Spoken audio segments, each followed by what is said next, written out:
So everybody already knows that in Kingdom Hearts 4, Quadratum is pretty much going to be the main sort of hub area within the game. We also know that there are going to more than likely be Disney worlds. How many worlds we don't know, but we know that almost certainly some sort of Disney worlds are going to appear in this game. The question that I've been asking myself for a while now is, how exactly is world traversal going to work within Kingdom Hearts 4? Based on the information we have, we know that the room where Sora wakes up in the first trailer is going to serve as his base during the early parts of the game. Personally, I think it's very possible that Kingdom Hearts 4 is going to take the hub structure that we've actually already seen prior to this game, and it's going to be used to build directly into Sora's story.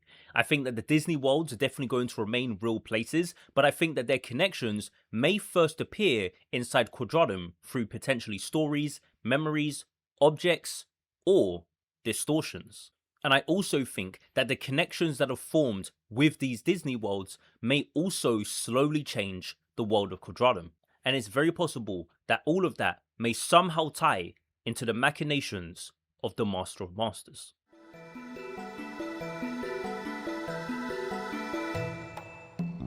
Traverse Town was the closest thing the first game had to a hub. We'd repeatedly return there to get information about the Heartless, or to do a little bit of shopping, or maybe fix up the gummy ship. Hollow Bastion and Radiant Garden were also locations that ended up becoming recurring centers for the larger story. But none of these places determined the structure of the entire journey. They were still worlds on the same map, just as everything else. Sora would arrive in Traverse Town and Hollow Bastion and deal with whatever the current problem was, and then he'd leave again. But Quadratum seems a lot more fixed. So as I mentioned a little bit earlier, Nomura has already confirmed that Quadratum is going to serve as the game's initial base. He says that Sora will go out to different worlds, come back, and experience more of an ordinary sort of daily life, including leaving and returning to his room. Now, we don't know exactly what daily life means. A lot of people say that they think it's going to be very similar to sort of slice of life sort of features. I don't know if this confirms that, you know, we're going to be having jobs and schedules or some sort of persona style social systems. Nomura didn't explicitly mention any of that, but what he did confirm is that we will see Sora actually spending time in Quadratum rather than only appearing in major cutscenes or during some particular conflicts. So the way I see it, that gives Kingdom Hearts 4 two continuing parts of Sora's life. Whatever he is doing in the Disney worlds and the life that's waiting for him when he returns. Also, I think that Nomura deciding to add Akiko Ishibashi to the scenario team was quite an interesting choice. She's joining as a newcomer to Kingdom Hearts after working on Neo: The World Ends With You, and Nomura has stated that he specifically wanted the perspective of someone approaching the series from the outside. So that doesn't necessarily prove that Kingdom Hearts 4 is going to copy The World Ends With You, but I do think somebody that has specifically got experience with character-driven storytelling inside of a modern city is a sensible addition if Sora's life in Quadratum is meant to carry a substantial part of the game. So I just wanted to point that out because it's something that I don't see mentioned very often, but I think it could actually be quite a good indicator of what exactly we might be able to expect from these sort of daily life or slice of life segments of Quadratum. Now, at the start of this video, I did mention that I feel as though there have been games leading up to this point that have actually been preparing us for this particular hub structure that we're going to be experiencing. If you look at almost every single game that has been in the mobile branch of Kingdom Hearts, every single one of them has centered its story around one original location, then used that location to frame the excursions into the Disney material. The original Kingdom Hearts key used Daybreak Town as the player's persistent home. The Disney worlds were not neighbouring places reached by the gummy ship. The Book of Prophecies projected information from future worlds into the Age of Fairy Tales. So Daybreak Town remained the centre whilst we would journey out into various Disney worlds. Unchained Key and Union Cross kept Daybreak Town at the centre also, but after the Keyblade War, the mechanisms changed. Instead of it being projections from the Book of Prophecies, it was now data copies of those very same projections, and the Dandelions continued travelling through a system built around Data Daybreak Town. As I mentioned in my previous theory video, Game Central Station showed that a completely foreign world could be attached to that same system from the outside. Dark Road then used a simpler version of this very same pattern. Scarlet at Kylum was the home of Xehanort and his classmates.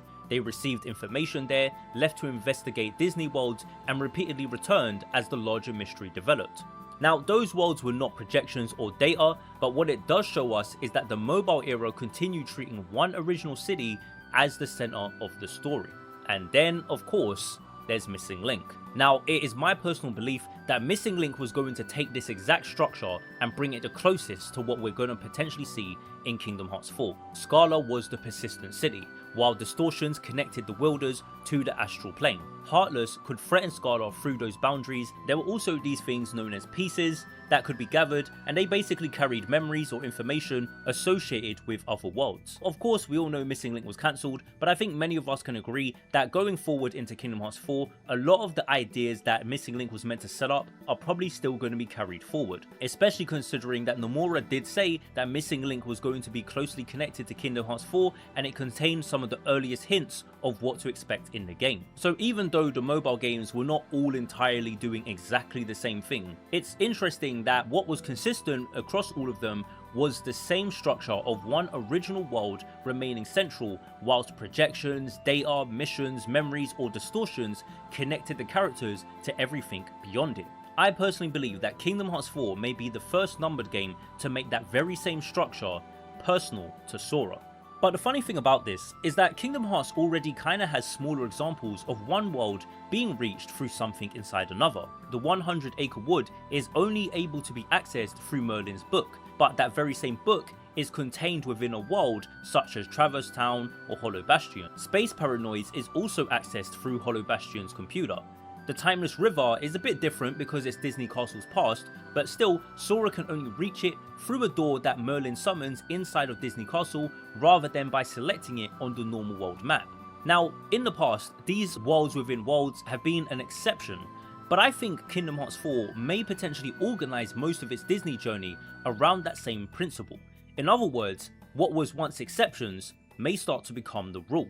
I personally believe that Quadratum itself may very well be the point of connection to all the other worlds, and I actually think Virum Rex gives us the clearest way that this could actually work. Rex knows Zora as a character from a video game, but Sora later meets that very same person that the game was representing. The fictional version may not be a perfect record of his real life, but it still corresponds to someone who genuinely exists in another reality. Sora might encounter a film, book, game or story which the people of Quadratum accept as fiction, while he recognises that the world being represented contains real hearts. Now, I don't think that every single world in Kingdom Hearts 4 has to begin through being some sort of media. I also think it's very likely that another reality could overlap with Quadratum through a distortion, especially since that seems quite possible based on what we've seen in the Kingdom Hearts 4 trailers. And I think if these distortions start appearing all over the city and Sora decides to follow them, it could lead him towards the full world pressing through from the other side. Now, a connection could also begin with something smaller, such as an object that does not belong in Quadratum, somebody displaced from another world, or a memory tied to a person Sora has never met. The entrances can vary, but I think that a consistent idea is that some part of the Disney world appears inside Quadratum before Sora enters the complete world itself. The connections can emerge through the life he is already living. Let's say that he finds something while exploring the city. He sees a story everyone else regards as fictional, or notices a familiar place beginning to change.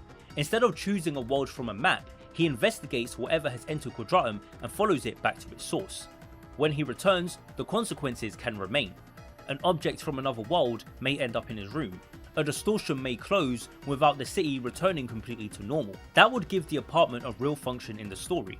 It becomes a fixed point from which the audience can measure how much Quadratum is changing due to our relationship with the Disney worlds. But I'm going to entertain a concerning possibility.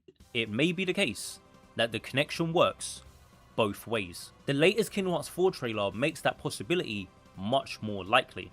At the start, there is a hooded figure narrating, saying that the Quadratum originally had no manifestations of light and darkness. According to them, it was actually their arrival that brought those concepts into the city, with darkness only taking physical form after it had been defined. Now, we do not yet know every implication of that statement, but what it does establish is the belief that many of us had for years. Now, a lot of us just assumed it was Sora who had brought the darkness to Quadratum, but it's looking like all the wielders brought some sort of light and darkness to unreality that did not previously exist there, and now Quadratum has begun expressing those things physically. It is possible then that any route Sora opens to a new world could potentially be capable of carrying influence in both directions. Like I said, it may be that there's a memory or an object or some sort of distortion that he can use to connect to a Disney world. Things from that world may also be able to follow him back. And so it may be a case that the more worlds that Sora reaches, the less isolated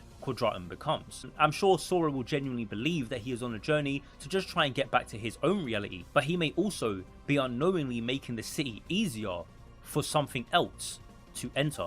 And this finally leads us to the Master of Masters. During the Union Cross finale, the Master describes the world beginning as a small board which is easier to control. He imagines it expanding as books of fairy tales are placed beside one another, but then he explains that darkness follows wherever that realm unfolds. He then also speaks about disappearing into an unseen, inconceivable fictional world where neither light nor darkness exist.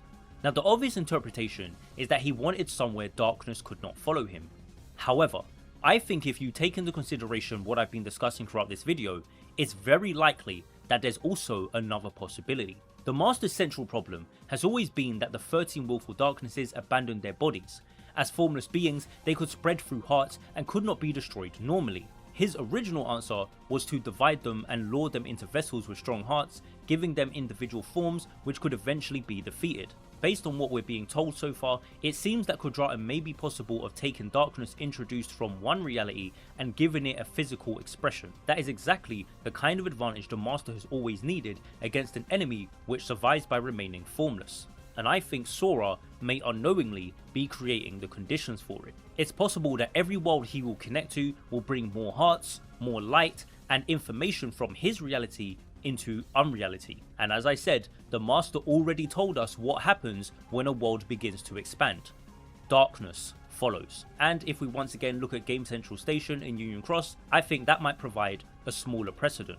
Quadratum could endure the same type of situation, but on the scale of an entire reality.